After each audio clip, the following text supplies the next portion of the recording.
Vi har den smukkest tænkelige kulisse omkring dagens aktiviteter, kultur og natur i en æstetisk helhed. Egedal genopstået som en anden fugl Fønix, i sig selv et bevis for den livskraft, der hersker i området. Jeg betragter Kulturdagen som et væsentligt bidrag til sammenknytningen af vores spraglede kommune. Det er arrangementer som dette, der er med til at skabe sammenhold og identitet i en tid, der ellers præger os med globaliseringens lidt uhåndgribelige lyksaligheder. Mange fine ord, men det er ikke alt, der glimter, der er guld. Hvis vi ikke kender vores egen nærhed og mennesket lige ved siden af, så får vi ikke en chance i den store heksekedel. De gamle minder om Nybo.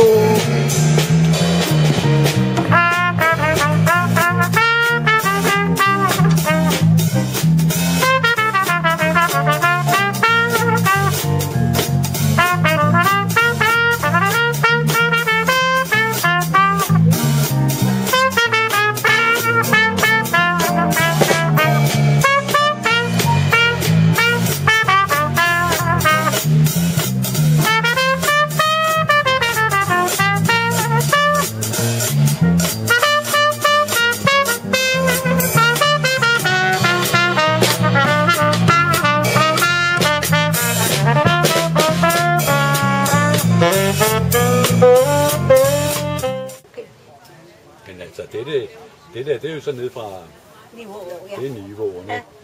Og det er godt genkende. Altså, det er sådan nogle sanger, og det er, hvad skal man sige, også forskellige etniske, der er sådan, og lidt mere eller mindre fjollet er det også, ikke? Jeg tænkte, sådan en bil vil passe meget godt til Egedal. Ja, det er meget, og det var sådan noget, jeg lavede for, ligesom jeg, altså, det er børns leg, og Dreng. Men prøv at høre min station Django Reinhardt. okay.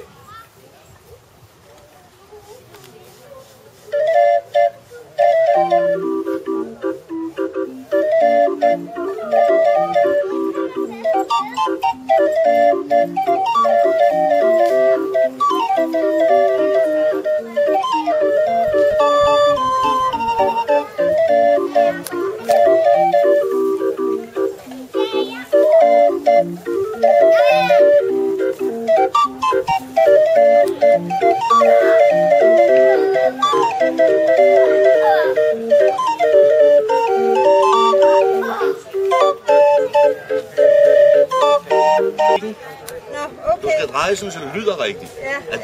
At tempoet er rigtigt, ikke? Og så skal du dreje jævnt. Ja, det er vigtigt. Ja, og det er ikke så let, fordi den her, den kører ikke jævnt. Men nu hjælper jeg dig lidt i starten.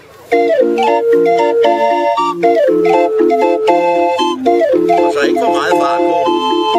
Det kan jeg mærke, at du er ved at give den.